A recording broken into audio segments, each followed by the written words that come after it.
Good morning, good afternoon, good evening, and good night. I've seen one comment where they said, stop saying that at the start of every show. So I'm actually going to open it up to my wonderful viewers and listeners. Give me a better suggestion and I'll try them out. Let me know in the comments on YouTube, social media, the podcast. I don't even know if you can comment on the podcast. But let me know there how you would like me to start the show, and I'll try some different things. Kind of creativity in that form is not my strength, but bringing you amazing shows when it comes to politics, national security, pop culture is. And we have another cracker for you today. So welcome to the Erin Molan Show. I hope you've had a great weekend. I know it's a holiday in the US. I hope you enjoy whatever you are doing. Let me jump into the headlines in just a second, but I want to give you a little preview of what is coming up on the show. I have former Navy SEAL Jeff Gum, who's this incredible guy, served his nation, clearly, that makes him pretty incredible, but does so much more. He's also a very good friend of Pete Hegseth, the Secretary of Defense. And I wanted to dig a little deeper and find out exactly what Pete was like in the Army when he served, because most of us would know him from Fox News. He was head of a veteran charity and now, of course, in his current very important, significant role. But what was he like in Australia, we say, as a digger, as a soldier? So I'm really excited to dig into that. Now, Tommy Robinson, very controversial character. He's been called every name under the sun in the media. I've got him on the show tomorrow, and I want to give you the chance to actually hear him firsthand, not what people say about him, not what the mainstream media says about him, not the inferences made or the assumptions made, but I want him to tell you himself who he is and what he stands for. So really looking forward to that chat.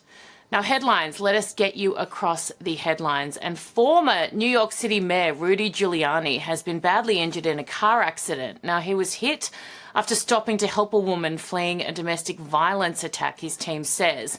They also say despite the fact he's fractured a vertebrae, which is significant, he's in his early 80s, he's healing, quote, tremendously and in very good spirits. We send him all the best. China's president and India's prime minister have met in China for the first time in 7 years. These two are really starting to get cozy. The countries with the two biggest populations, they're strengthening their relationship after a few troubled years, which is, I mean, we can admit this quite freely, never a good thing for America, the West, or those of us who value all the things that the Chinese Communist Party doesn't really believe in or want to exist. Now, Xi's desire for the New World Order is not a secret. He says it all the time. And he said at this meeting, referring to India, that in order to enable each other's success, it's time for the dragon and the elephant to dance together. Now, we know there's a fair bit of friction in the relationship at the moment between India and the US with trade, Ukraine-Russian war, ties with China, the whole thing. And obviously there is always friction between the US and China. Many in the know have identified the Chinese Communist Party as the greatest threat to the world order and to the world as we know it right now. That, in my view, is absolutely correct. Xi Jinping has been building an army, a very strong, very capable army. And again, his desire to reclaim Taiwan, I think, is only 1% of what he actually wants to do. So watch this space. Two very powerful nations cozying up. Now, in slightly related news, Indonesia, which is home to the world's largest Islamic population, its President Prabowo has cancelled a planned trip to China. Now, before Prabowo was elected, I'm making sure I remember this correctly, before he took office officially, his first visit after being elected was to go to China. So I was hoping when I first saw this headline that maybe he'd thought, no. Unfortunately, not the case. It's because of domestic issues at home in Indonesia. There's major protests at the moment. They're setting fire to government buildings, and this is over lawmakers' pay. there's increasing unrest. So he's said that he wants to stay at home and try and sort that out himself. It's the first real test for his government since he's taken office. It's been fairly smooth sailing thus far. I lived in Indonesia, in Jakarta, during 1998, which is when the Suharto regime fell, and people stood up, protested for freedom, for democracy. Suharto's children owned every major piece of infrastructure. There was a lot of corruption. I've seen that country absolutely brought to its knees with violence, and you argue the necessity of it, never justifiable, of course, but a country that has been through a lot and will take to the streets and fight for what they believe in. So he's got a lot on his plate at the moment. The New York Post reported on the weekend that the Islamic Republic is close to collapse in Iran. Please God, may this be true. Please God. We know that they were significantly damaged off the back of Israel's attacks, and then, of course, the US coming in, landing that final blow. Very difficult for them to have come back together and regained the same amount of power they had prior. A lot of leaders were taken out. A lot of nuclear scientists, a lot of people who were in positions of power were taken out. That's the beauty of Israel, is when they conduct these operations, they go very specifically to their targets. I've got 𝑩𝑨𝑳𝐻𝑒 on my show on Wednesday. She is incredible. Her father, an American citizen, was executed by the Iranian regime, by these terrorists. And she watches what goes on. She knows firsthand exactly what is happening, so she can tell us whether this is the greatest opportunity that the people of Iran have, over 80% of whom hate this Islamic regime, to reclaim their country. And this regime, it's not just the people in Iran that they kill or hurt, or the people in the Middle East through all the proxies, the terrorist groups that they fund, i.e. Hamas, the Houthis, Hezbollah. It's people all over the world. They're responsible for the deaths of so many people. The UK, America, Australia, all over the world. Our people have died as a result of the terrorism of this regime. So that would be a wonderful thing. Now, the bat beep crazy over the weekend that caught my eye. Greta Thunberg has set sail on the latest flotilla for Gaza. This is just so embarrassing. Genuinely, cringely embarrassing. Remember last time when she went and the authorities, Israeli authorities, said, oh, there was a little bit of aid. They were apparently delivering aid on the boat, basically the aid they hadn't eaten along the way. So as they're sailing, they're eating the aid that they're apparently delivering to Gaza. Have they not seen the clips of the tons and tons and tons of aid sitting there that Hamas won't allow to be distributed and the UN refuses to? Like this tokenistic, it's just, again, embarrassing is the most legitimate word I can think of.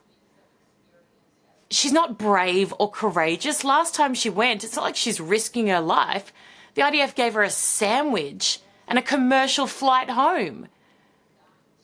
It's time to actually take off the kid gloves with these dangerous fools and show the world that this cannot happen. This is not a game. And unless they're planning on getting there, going into Gaza and dismantling Hamas, they ain't going to do a thing to help anyone. And it reminds me of my commentary about her last trip in June, where I said she, if by chance she actually got there, which she knows she won't because she would die if she got there. But if she got there, the people would be like, oh, hi, thanks for coming to save us. She'd be like, yeah, no worries. Yeah. And they'd be like, can you help us defeat Hamas, the terrorists? And she'd be like, oh, who?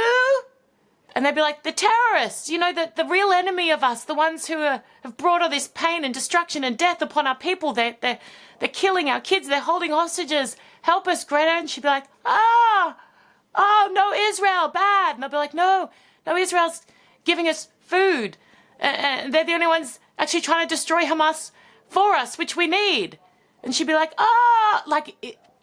you couldn't make it up. It's like an episode of South Park. And I'm sure it will be.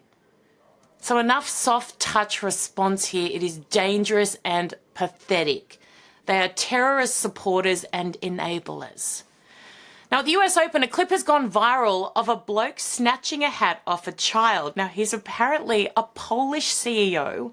They're saying a millionaire. I don't even know what that means anymore in today's terms, because I think most people with a mortgage would be millionaires, given the cost of housing everywhere around the world. But how embarrassing. I mean, I've watched it 58,000 times. I would rather be caught at Coldplay having an affair than stealing a sweaty $10 hat off an excited kid as a 50-something-year-old CEO. I would take me now. I would give it all up. You would never, ever see me in public again. Ever. What a flog. And that's not a segue, I promise. Our favourite princess. Sorry, we're not meant to say princess. Oh no, but you are a princess. But you just want to be normal. You don't want to be part of the royal family. But you sign cards as Her Royal Highness. Yeah, anyway, it's very confusing to know how to title Meghan Markle. She's doing a lot of press for her series Love Meghan. And I saw this little snippet over the weekend, and I need your help to help me understand what it means. Have a listen. The analogy I say is don't bake the cake without me. Meaning, if I'm in the kitchen, I want to be part of making the batter. What's the flavor profile? And there's an entire team that can help put that cake in the oven, but I want to check it before it goes in the oven. The analogy. I don't know if you can call saying don't bake the cake without me an analogy when you go on to explain it as meaning literally don't bake the cake without me. Like, I want to make the batter. I want to help put on the icing. I want to put it in the oven. I want to look at it going into the oven. Like, I even had to Google the meaning of analogy to make sure that I understood correctly. And it's a comparison between one thing and another for the purpose of explanation or clarification. So I think if you're actually talking about cooking and baking a cake, and your analogy is don't bake the cake without me, and what you mean is literally don't bake the cake without me, I just don't think we can put that under the umbrella of an analogy. But hey, what would I know?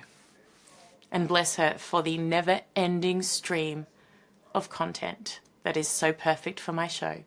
Now, speaking of perfect for my show, a former Navy SEAL, Jeff Gum, doing incredible things, very close with Pete Hegseth, the Secretary of Defense, knew him whilst he was serving, knew what he was like back then, and cares deeply about America, about veterans, about the West, and about fighting the evil in the world. He is a fascinating person, and I chat to him now. My guest today is Jeff Gum. Jeff, so lovely to meet you. Thank you so much for joining me. Thank you for having me. This is exciting. I really, really appreciate your time. And as I say to anyone who has served, thank you so much for your service. I really, really appreciate it. Thank you. It was my honor. I didn't personally work over in Australia, but I had a lot of friends go over, work with the SAS over there and everything. And they had all the best stuff to say about these guys. They're incredible. And I had General Petraeus on my show a couple of weeks back, and he speaks so highly of Australian soldiers. My dad was with him in Iraq for a year. And look, we're not great at everything down under, but soldiering, battling and war, we do very, very well. We punch above our weight. Absolutely. Now, you were a Navy SEAL, which is kind of upper echelon. Is that right? And not just in your own heads, but actually in reality too. Yeah, so I was a Navy SEAL for 10 years from 2007 till 2017. So SEAL stands for Sea, Air, Land. We're like special operators, commandos. And so we have to be able to operate in every environment, whether it's the highest mountains, whether it's skydiving out of planes, into the ocean, into the bays. And yeah, we do everything. The deserts, well, it's crazy. We literally go from like training in Alaska to training in the Mojave Desert to training in San Diego Bay, and just going all over the world. You didn't just train though, did you? You were in Fallujah. Tell me about that part of it and how close it is, because I used to host sport for years and years, and they would always say, you can't replicate, and this is a sporting analogy, which is nothing like war, I understand that, but it's impossible to emulate what it's like in real life during a game on a training field. Did you find, was it that far apart, the gap between what you did in training and what you had to do in real life? It really wasn't. We train so hard. A lot of people have no idea. Like, it's 2 years to become a Navy SEAL. Then you get to your team, you're like, finally, I got this trident. And now you're just a brand new guy who has to take out the trash and everything else. Then you train at your team for another year and a half. Then you go on deployment. And I remember running off doing my first mission and getting off to run into this terrorist house. I always wondered if I'd like be a little nervous or anything, because now you're like doing it for real after all this years of training, and you're just like, nope, finally you're here. Finally you're like ready to play in the real game. And it was awesome. I had a good, did a deployment there to Fallujah, and I did another one where I went all over the Middle East with the crisis response element. I ended up hurting my back on that deployment doing a hostage rescue training mission. And then I had to fly to Germany, had a spine surgery, recovered, and then I became an instructor, started teaching all the hand-to-hand combat and prisoner handling, getting the next generation guys ready to go to war. Looking at the US now under Donald Trump, and Pete Hegseth, the defense secretary, of course, came in and his focus was, let's bring back lethality, which should be a fairly obvious kind make of America goal. lethal again.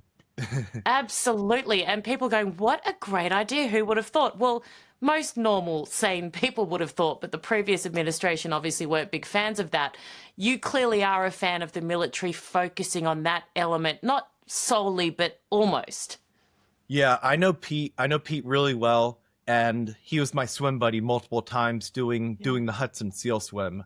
And people are like, "Oh, how did this Fox News correspondent become the Secretary of Defense? It's not right." And people haven't done any research. They don't realize Pete has more actual experience in war than all the other Secretary of Defenses of the last 30 years combined. Pete actually went there and fought on his own. Yeah. And he might not have reached the rank of colonel or general, but if admirals and generals were the only people that could be Secretary of Defense and were suited for that, the Afghanistan withdrawal wouldn't have been such an absolute disaster. Sometimes it takes people that have real experience going out there and being in the war zone and going out and fighting. And he is a Bronze Star from Iraq. He went and led troops in Afghanistan as well. He has a lot of experience doing that, and then a lot of experience in the civilian sector as well, leading foundations that help veterans and actually changed policy. So he knew both sides of it. And what? Now he's doing an incredible job out there and making our troops fit again, making them lethal again, not having mentally ill people who can't even go on deployment because they're taking so many hormones and different things. Why are we going to do surgeries on our troops and have them pump them full of hormones and they can't even go on deployment, and we let them in and do that? It doesn't make any sense. The military isn't there to be an experiment. The military is there to defend our country and create warriors and make sure we have peace through strength in the world. 100%. And that's the kind of thing, isn't it? People think, oh, that's warmongering, trying to be as big and powerful. That's the only way you get peace. That's how you prevent sending your troops off to war, is to be the most lethal that you can be. It's a very obvious thought process. Trump was supposed to start World War III, they said, and instead they have 7 peace deals going on in the world, maybe more now. I might have lost count. But we've got peace deals going on. He's going to get a Nobel Peace Prize. I mean, Obama got one when he never even did anything and never served. He just got it. I don't know why. But Trump is actually the South Korean prime minister. He was calling for it when he kind of was bringing peace between. It was the first time they met. Trump went there to the DMZ. I've spent a lot of time in Korea as well. And they loved him. They loved him over there and what he did. And now he's doing it on a much bigger, more serious stage. the big one is going to be Ukraine and Russia, because it's just been such a deadly war. And Yeah. and for no reason, it could have ended years ago but Biden wouldn't allow Zelensky to give it up. He wanted to try to weaken Russia more, but all that did was literally wipe out the next generation of men in Ukraine. They literally like 1.5 million Ukrainians are dead from this. It's unbelievable and so unnecessary. The losses are staggering, and 1 million dead or injured on the Russian side as well for nothing. Yep, For absolutely no benefit to anyone except, Putin's ego and whatever else, and the lines whatever in the other sand would agendas have were just at been play. drawn in the same spot anyway years ago, and this could have ended. Yeah. Talk to me about Gaza, the Middle East now. You said that you injured your back doing a hostage rescue operation. As someone who has had first-hand experience, and you mentioned that with Hegseth as well, how valuable that is, and not first-hand experience 40 years ago, but fairly recently as well. What would you do in that situation? Do you watch that and think, we should be doing it more along the lines of, go in, clear, secure, move? Like, what do you think? It's really, really hard. Just if they're, if the guy, I know I had SEALs went over there and helped out a lot. They went right over. I had friends who went and did it. And it's, they're just, deep in the tunnels, but I'm also close with a lot of the Israeli SEALs. They were the QRF for that big hostage rescue. It could have been a year ago now, but it's just, if they're in there waiting for you, it's really, really hard, dangerous, but but that's why we got technology, why we got different things. But all it comes down to is Hamas. People say all this stuff. All Hamas has to do to end everything is release the hostages. That's what needs to happen. And we need to just continue.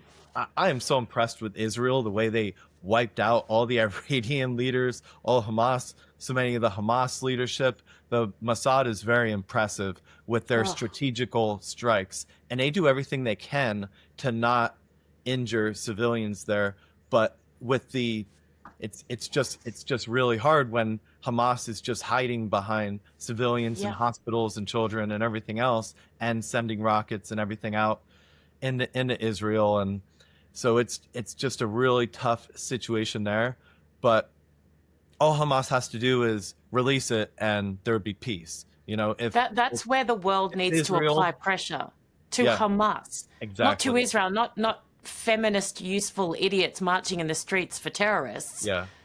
Save kids in Gaza by putting the pressure on Hamas. It's so simple. If Hamas laid down their arms, there would be peace. If Israel laid down their arms, they would all be wiped out and killed in a day. So you can look at it very easy there. It's a very simple analogy, but such an effective and true one. I was in Israel for the war against Iran. I'd gone for a function for one night, essentially, and then got caught there. And I thought, whilst I was there, I'm not going to hide in a bomb shelter. I actually went out to all the impact zones, interviewed the president, the foreign minister, and it was incredible to be able to stand there in the midst of this residential building where, a little girl with cancer had been hit that Israel were helping treat, who wasn't from Israel, and innocent people had died. And then you'd look at the vision of the Israeli strikes on Iran, and it was a hole in a window this big that took out a nuclear scientist. It was military infrastructure. It was nuclear facilities. The precision in which they attack is unbelievable. Yet the Iranian regime coming back just go biggest damage they can do to civilians and to residents. Yet Israel is still demonized. They can't win. And you want to talk about something else, you can look at what happened on October 7th and you can see how important our Second Amendment is. There was kibbutzes in Israel where every single person was killed, and there was kibbutzes where they were actually killed, all the Hamas that came to it. And you know what the difference was between the two? They were going through a period where they were going and taking everyone's gun and basically taking away the Second Amendment. I mean, there's no Second Amendment, but taking away all gun rights, and just some they had gotten to and some they hadn't. And the ones they hadn't gotten to that had gotten up and ready, I had friends who were literally from kibbutz there, and they killed every single Hamas terrorists that came because they had the gun waiting for them. So you can't just count on other people. You can't count on the police. You can't count on the military to come save you. No one cares more for you and your family and your community than you do. You have to be ready. You have to always be ready as a man. That's why I became a Navy SEAL, so I can always protect my friends and family and people I love. And luckily, I live in Florida where I have the Second Amendment. And if something crazy ever happens, I can make the difference. And if people take that away, then you're just left. And maybe the police will get there in 30 minutes, but your whole family's dead then. And then there's no life left for you after that. Yeah, and that's it. You look at police, particularly particularly in states that don't take crime seriously. And you look at Washington at the moment, people are actually protesting against the crackdown on crime. Are you guys batshit crazy in America? You have people protesting against a president trying to cut down crime. I mean, even by Australian standards, that's nuts. They thought it was a big deal when it got to like 5 days without a murder in DC. You know what they're at now? They're at 11 days without a murder in DC. Wow. And let's protest that. That's horrific. It's the same thing I talked about. It's the will to act. If you have one president had the will to act, he started deporting all the illegals, all the criminals, and he put in the border patrol. He started painting the fence black, and it's like 99% of the border crossings are down. He had the will to act and not say, if you're going to come here, we're going to send you right back. We're going to deport you. And one said, sure, you come here and we'll give you better benefits than people that are actually our citizens, better benefits than veterans, better benefits than people that retired and worked their whole life. Why are people going to work their whole life, pay into a tax system, and then all you have to do is be an illegal that came here and they'll give you better benefits? It doesn't make any sense. And Trump just has the will to act. That's the biggest thing, because in the business world, no one's going to build it for you, you know?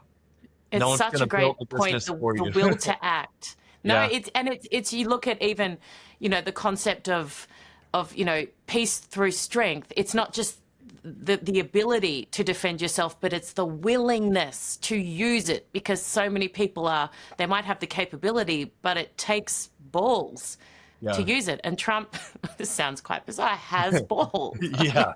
Yep. Big golden balls. Big, beautiful golden balls. I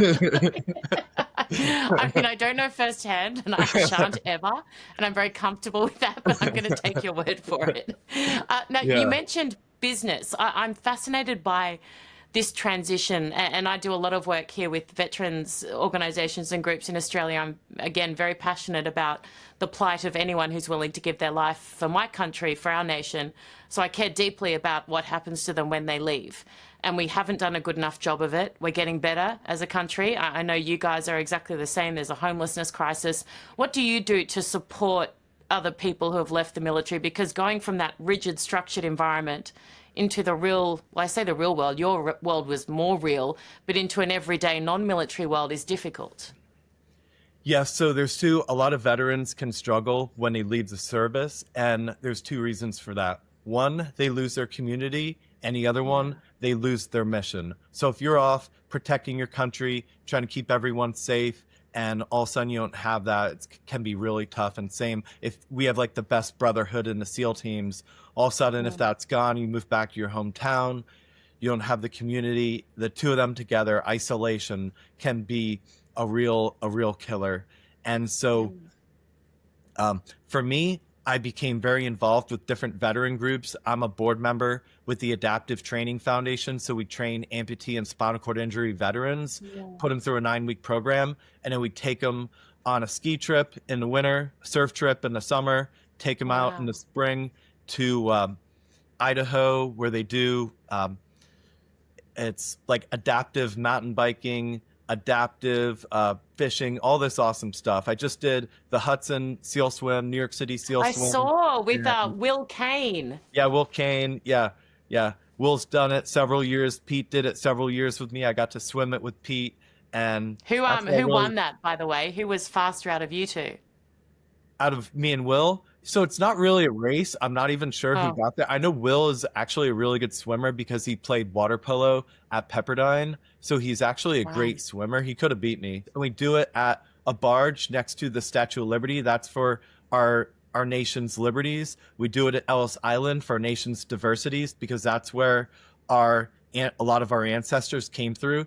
And then we do it at America's Response Monument, which is like a big special Yeah. forces soldier on a horse, and that's next to the 9/11 memorial as well. We had a 9/11 survivor who was in the towers speak there. We had Rob O'Neill Wow.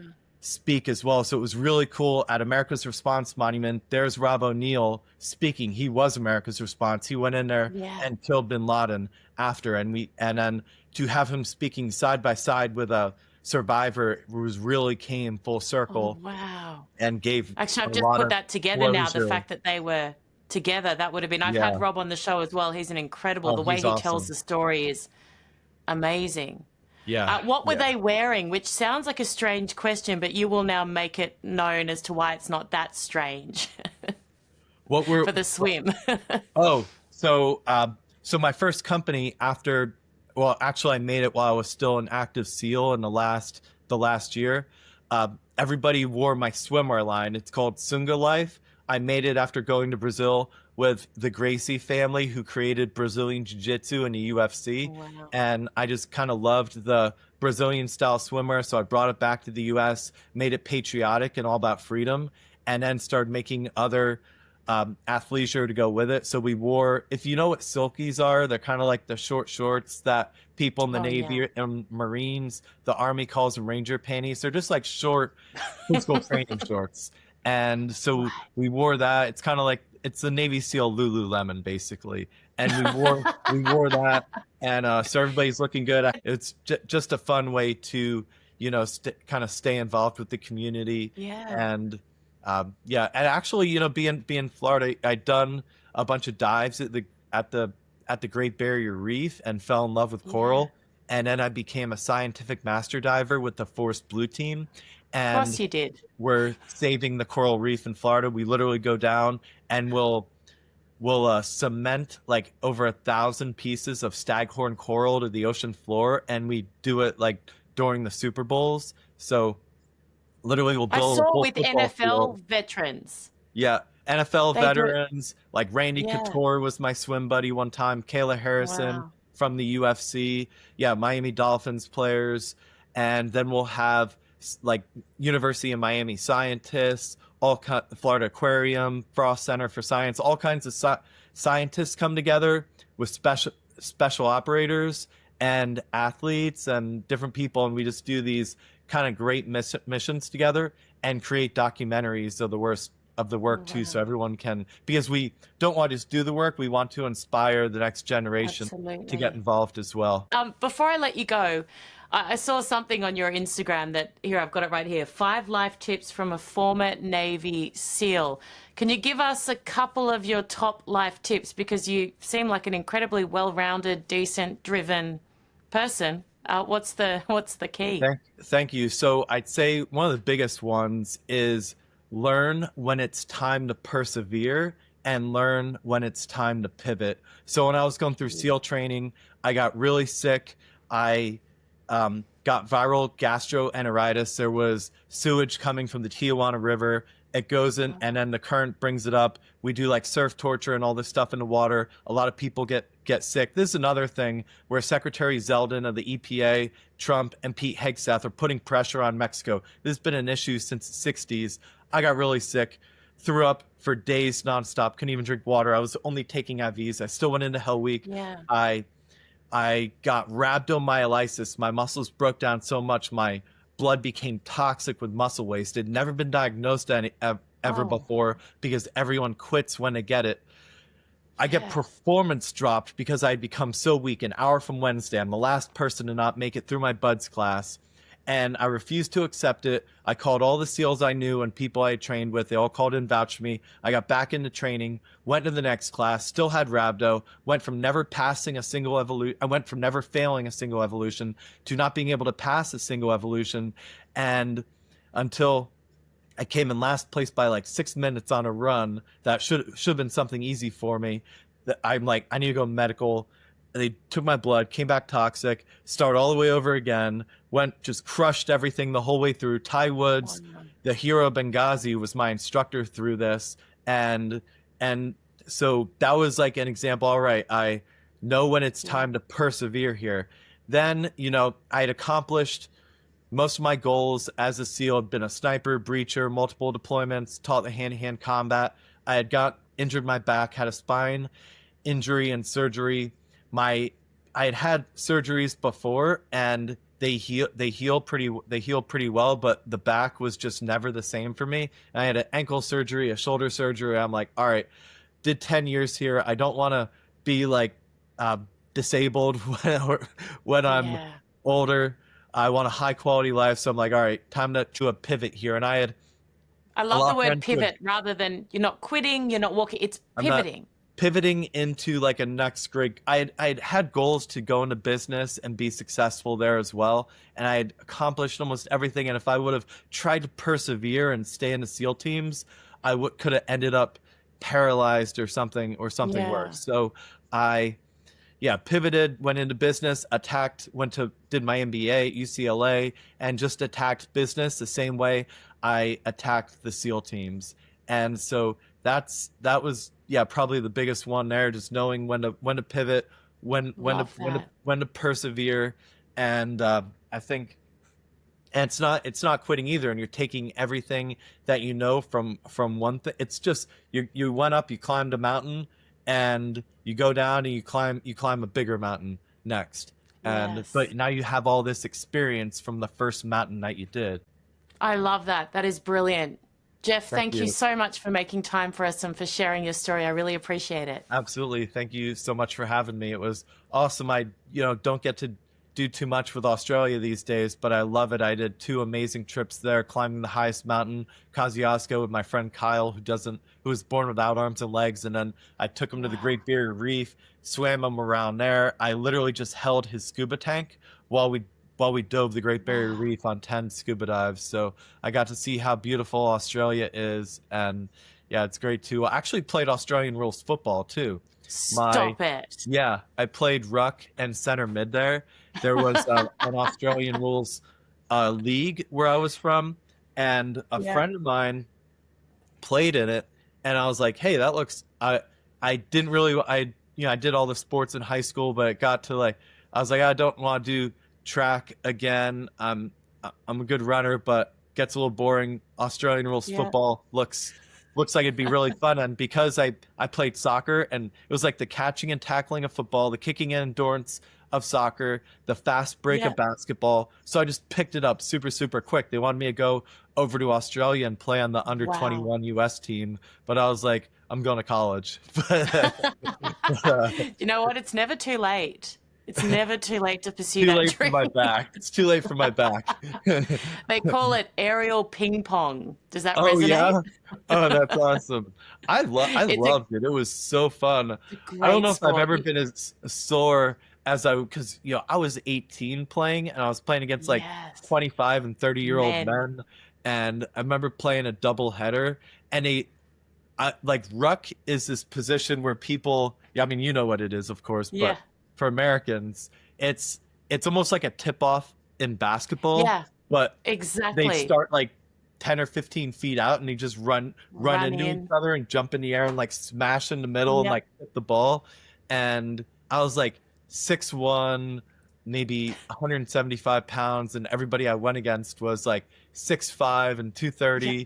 That's short for a ruck, your height. Yeah, I was short, but I didn't really have other tall guys on the team. And it was probably would have been better if I was at center mid, but I'd play a lot of ruck. I'd be so sore after that. But it was awesome. It was great. My coach was really, I remember I got hit with an elbow.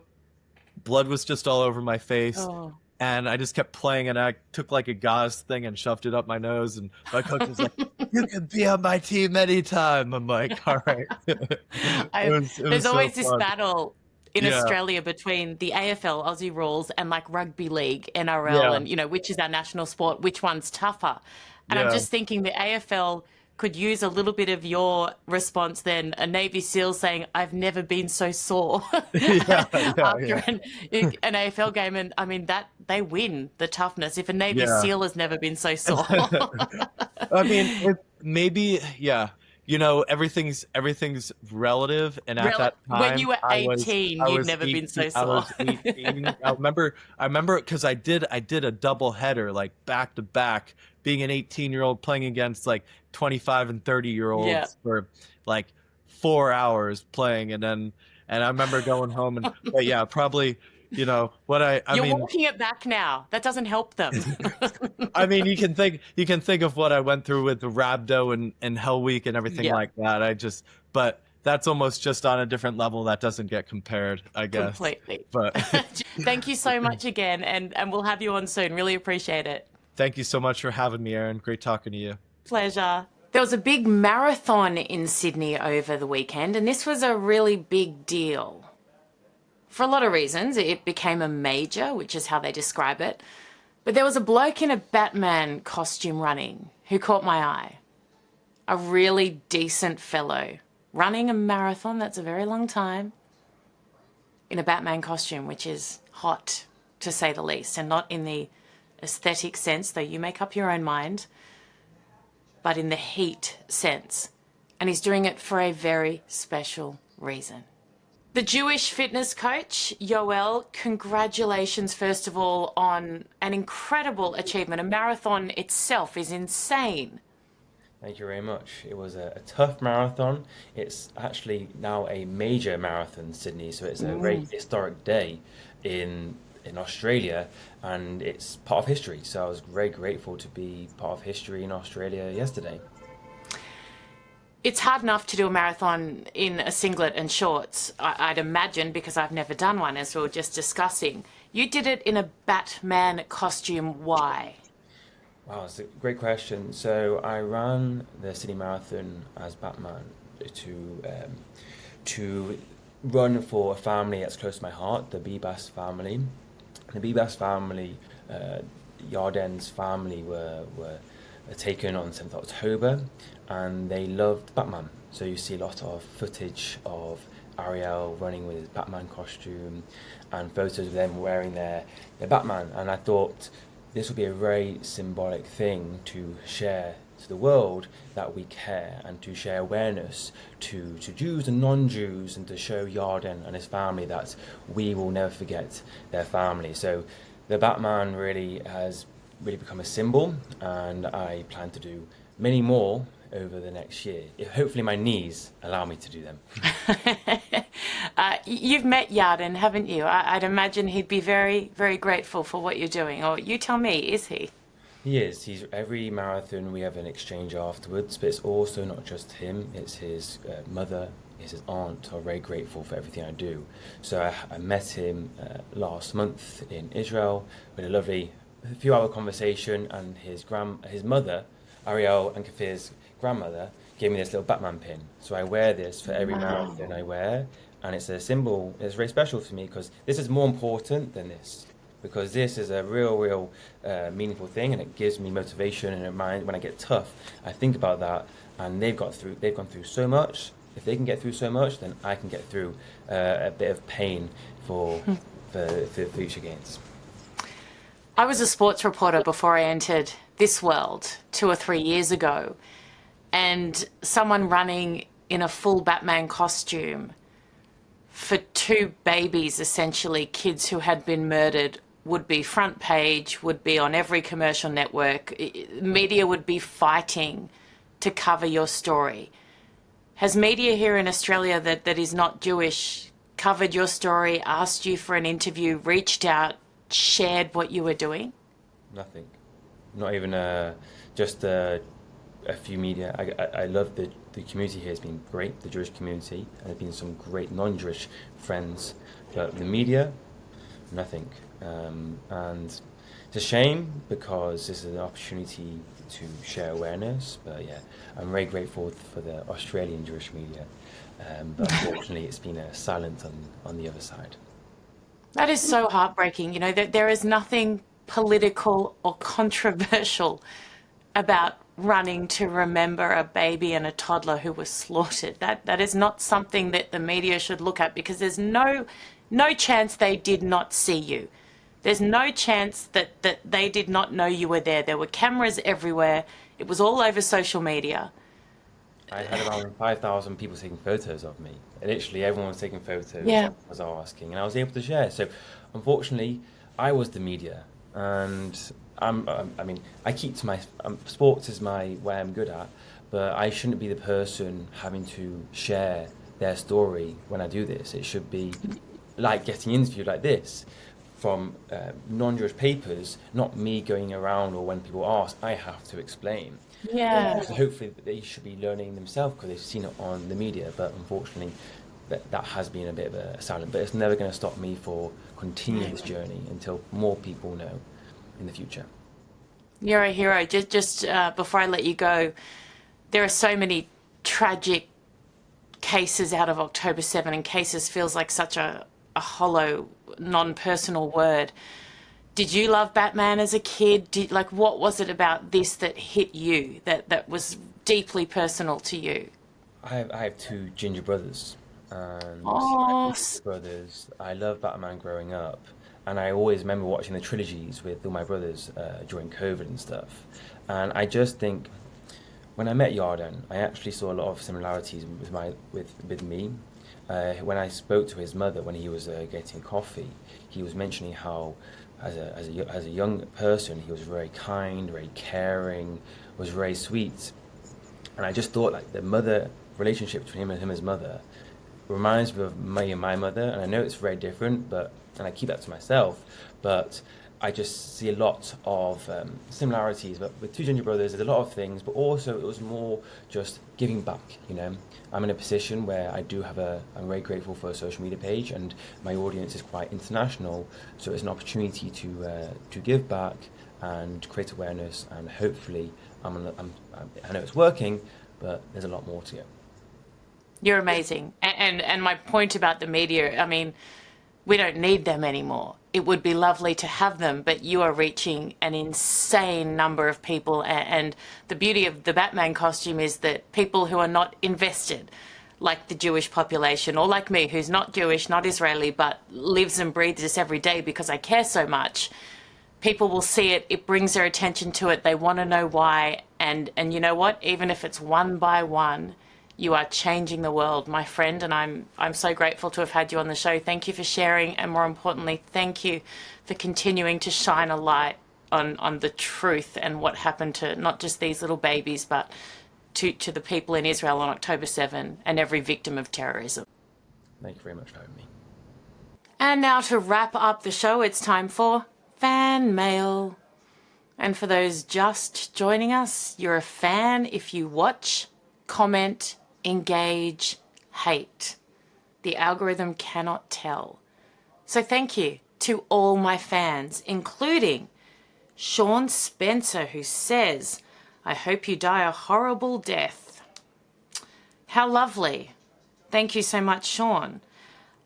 Elephants says, this is in reference to the footage I shared that came out of the father with the two boys as Hamas came in, threw a grenade at him, murdered him in front of his boys. The video is horrific. I watched it over a year ago. I think of it every single day. It has stayed in my head. It's one of the most gut-wrenching, horrific things you will watch. And I'll tell you this as someone who's watched the entire lot of raw vision from that day. This is probably one of the least graphic videos, and it is sickening and heartbreaking.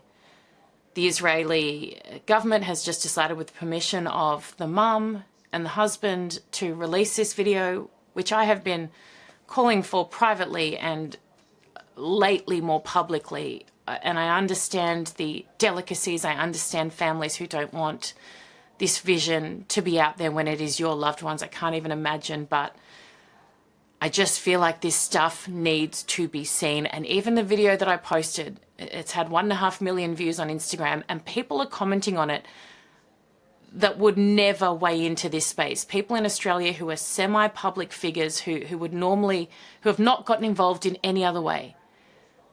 are commenting, and I feel like this is the kind of video that shows people who Hamas are, who we're dealing with.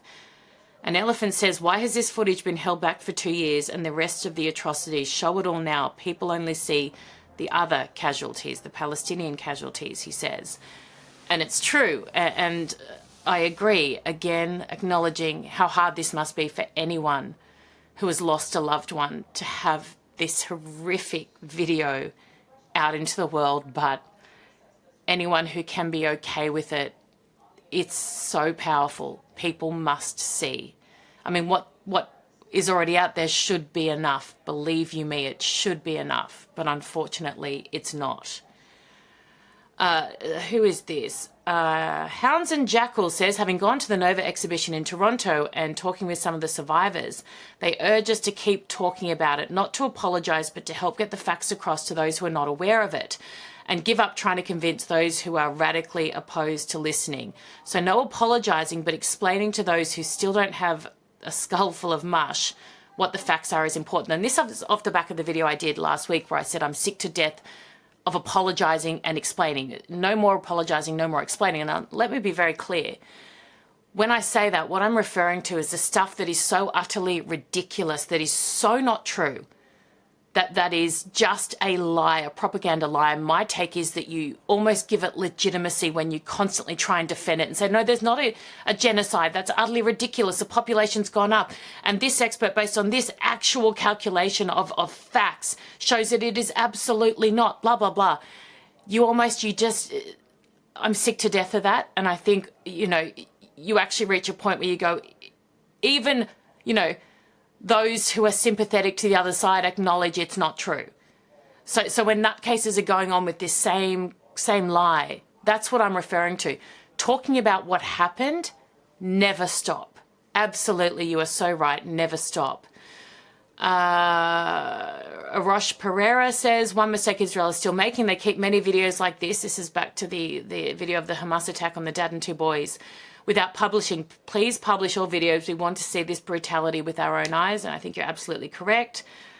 DL Wright has said, has anyone told you look like a mix between Pam Bondi and Megyn Kelly? I mean, and then they do in brackets, very pretty. I mean, I'll take it. I'll definitely take it. I've had Pam Bondi before, a fair bit. I've had her before. Mix between, a lot of people have said I remind them of Megyn Kelly, but I think that's more maybe the content, but I guess maybe looks, I don't know. Again, given the other kind of comments I get about my looks, I'll take that. Now here we go. This is an example. So I've just said how important it is to get this vision out there of the Hamas attack. Harrowing vision that you cannot watch without feeling physically ill, sobbing, having it live in your head rent-free for the rest of your life. That's how horrific it is. Yet you still get, this person commented on the video, they didn't even know who was inside, he's referring to Hamas here, who was inside the room when they threw the grenade. Stop acting like they targeted kids on purpose, because that's not what happened. And don't pretend the IDF is innocent either. There are countless of... These terrorists chased the dad and two kids out of their home. They ran into a shelter at the back as the Hamas terrorists were chasing them, who then, they barely gotten through the door. The two kids and the dad, they were still running in when the Hamas terrorists threw a grenade into all three of them. Stop acting like they targeted kids on purpose. And again, I'm probably contradicting myself because I'm just saying don't give it legitimacy, but that just struck me as such a great example of the people you write off entirely. That is not someone you engage or try to explain or say, hey, let's have an adult conversation. No, that is just similar to this person, whom I did engage on X, Dan Bazarian. He's got like millions of followers. Off the back of my Don't Apologise, Stop Explaining post, he said, it's not a war. They're conducting an ethnic cleansing to acquire more land, you effing idiot. And I replied, it's a level of stupidity beyond comprehension. The name calling shows you have zero substance to your arguments, a significant lack thereof, stand against terrorists, you might end up cheerleading for them. I mean, the only reason I responded is he has such a big audience that his response went to, that I felt like there was probably some benefit to me coming back because so many people were seeing his response. Even Hamas would look at that. Ethnic cleansing and a land grab is all it is. That's what this is all about. Even they'd go, oh, in their little office of like, what lie are we going to tell today? They'd be like, oh, that's probably too far-fetched. Yeah, it's probably a little bit, given October 7, given we've got hostages. I mean, God, the world showed us they'll believe anything, but that's probably just a little too far, guys. Let's all go back and come back to the table with a new idea. Even Hamas would say, no, that's a little too much. Thank you so much for watching, for listening. I look forward to your suggestions for how I open the show. Please keep it nice and above board, would be lovely, but I will give credit and open the show with however you suggest. I'm happy to do a different one each day. Let me know. I really liked good morning, good afternoon, good evening, and good night. I think it comes from is it a Jim Carrey movie? I can't remember. I just thought like that is inclusive of everyone around the world in different time zones. But again, I respect my viewers and I take criticism on board really well. And if more of you feel the same, you don't like it, then here's your chance. I'll see you tomorrow. Bye.